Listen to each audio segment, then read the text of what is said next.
แสนแพงคอยแต่งถ้าเขาเศร้าแรงเบิ่งแยงผัวมาตลอด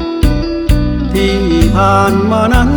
ให้ออกนอกทางนอกกายตลอดกลับมาเจ้ายังให้โกอดอ้อนคอยให้แห้งใจตกน้ำบ่ไหลตกไฟบ่ไหม้อีหลีนี่หนอเพิ่นว่าความดี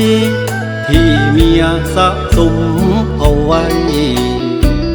เจ้าได้ใจผัวหัวครอบครัวสำคัญกว่าภัยให้หนอสิปากเจ้าได้หากเจ้าเบิดใจเปิดอกให้หูสู้มานำกันแต่ตอนขาดเกินทุกอย่างเดี๋ยวนี้มีที่มีทางสมหวังแล้วชีวิตคู่จับมือกันไว้สิบ่นอกใจแม่ยอดสมตูนอกกายบางครั้งมีอยู่แต่บอกให้หูบอกเคยนอกใจอายมีเมียดีได้ดีก็พอมีเมียผ่านมาจะได้หรือเสียเมียก็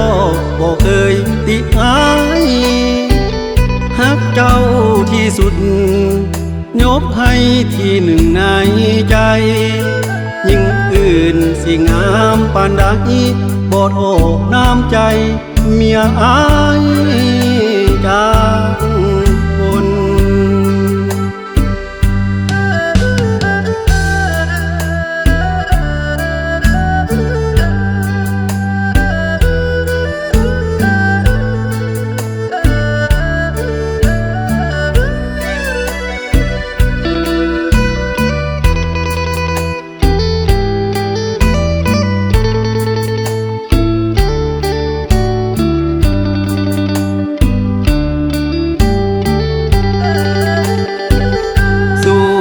นำกันแต่ตอนขาดเกินทุกอย่างเดี๋ยวนี้มีที่มีทางสมหวังแล้วชีวิตคู่จับมือกันไว้สิบ่นอกใจแม่ยอดสมตูนอกกายบางครั้งมีอยู่แต่บอกให้หู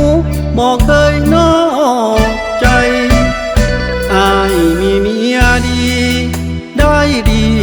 ก็พอมีเมียผ่านมาจะได้หรือเสียเมียก็บอกเคยติอายฮักเจ้าที่สุดยกให้ที่หนึ่งในใจยิ่งอื่นสิงามปานใดบ่โทษน้ำใจเมียอายจาก